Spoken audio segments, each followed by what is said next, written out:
بسم اللہ الرحمن الرحیم۔ السلام علیکم ناظرین، امید کرتا ہوں کہ آپ سب دوست خیریت و عافیت سے ہوں گے۔ اللہ پاک سے دعا ہے کہ اللہ پاک آپ کے تمام جائز خواہشات کو پورا فرمائیں، آمین۔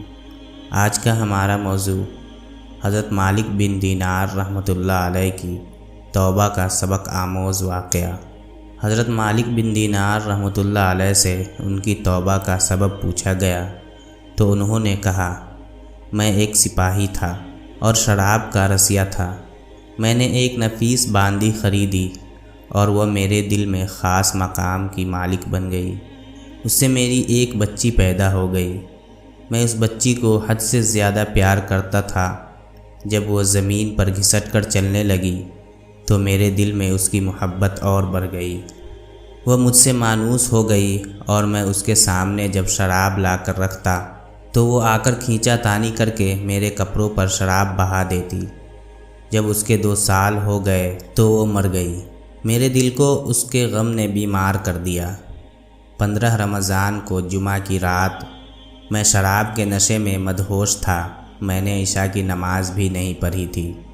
میں نے خواب میں دیکھا کہ سور پھونکا گیا اور قیامت قائم ہو گئی۔ مردے قبروں سے اٹھائے گئے اور تمام مخلوق جمع ہو گئی۔ میں بھی ان میں تھا۔ میں نے اپنے پیچھے سے آہٹ سنی، مڑ کر دیکھا تو ایک بہت بڑا اژدہا ہے، کالے رنگ کا، آنکھیں نیلی ہیں، منہ کھولے میری طرف دوڑ رہا ہے۔ خوف و دہشت کے مارے میں بھاگا۔ راستے میں ایک ستھرے لباس والے شخص کے پاس سے گزر ہوا۔ میں نے سلام کہا، اس نے جواب دیا۔ میں نے کہا، بابا مجھے اس اژدہے سے پناہ دو، تجھے اللہ تعالیٰ پناہ دے گا۔ وہ بوڑھا رونے لگا اور کہا، میں کمزور اور ضعیف ہوں اور یہ اژدہا زبردست ہے، میرے بس میں نہیں، آگے چلو اور بھاگو، شاید اللہ تعالیٰ تیری نجات کی کوئی صورت بنا دے۔ میں آگے بھاگنے لگا اور ایک بلند جگہ پر چڑھ گیا۔ ادھر سے میں نے جہنم کی طبقات کو جھانک کر دیکھا، ان کی ہولناکیاں دیکھیں۔ قریب تھا کہ اژدہے کے خوف سے میں ان میں گر جاتا۔ مجھے کسی نے آواز دے کر کہا، چلو یہاں سے، تم یہاں کے رہنے والے نہیں ہو۔ میں اس کی بات سے مطمئن ہو گیا اور وہاں سے واپس لوٹا تو اژدہا میرے پیچھے تھا۔ میں پھر اسی بوڑھے کے پاس آیا اور کہا، بابا میں نے آپ سے درخواست کی کہ اس اژدہے سے میری جان چھڑاؤ، آپ نے کچھ نہیں کیا۔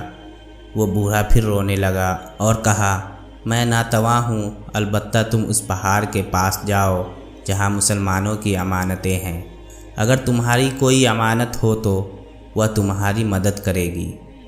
میں نے دیکھا چاندی کا ایک گول پہاڑ ہے اور اس میں جگہ جگہ سوراخ اور روشن دان ہیں اور پردے لٹکے ہوئے ہیں۔ ہر روشن دان پر سونے کے دوپٹے ہیں اور ان کے قبضے یاقوت کے ہیں اور آرائش موتیوں کی۔ ہر پٹ پر ایک ریشمی پردہ ہے۔ میں نے پہاڑ کی طرف نظر دوڑائی تو فوراً اس کی طرف بھاگا اور اژدہا میرے پیچھے تھا۔ جب میں پہاڑ کے قریب پہنچا تو ایک فرشتے نے آواز دی، پردے ہٹاؤ، دروازہ کھول دو اور سیدھے کھڑے ہو جاؤ، شاید اس حاجت مند کی یہاں کوئی امانت ہو جو اسے اس کی دشمن سے نجات دلائے۔ میں نے دیکھا پردے ہٹ گئے اور دروازے کھل گئے اور ان روشن دانوں سے بہت سارے بچے میری طرف جھانکنے لگے۔ ان کے چہرے چاند کی مانند تھے۔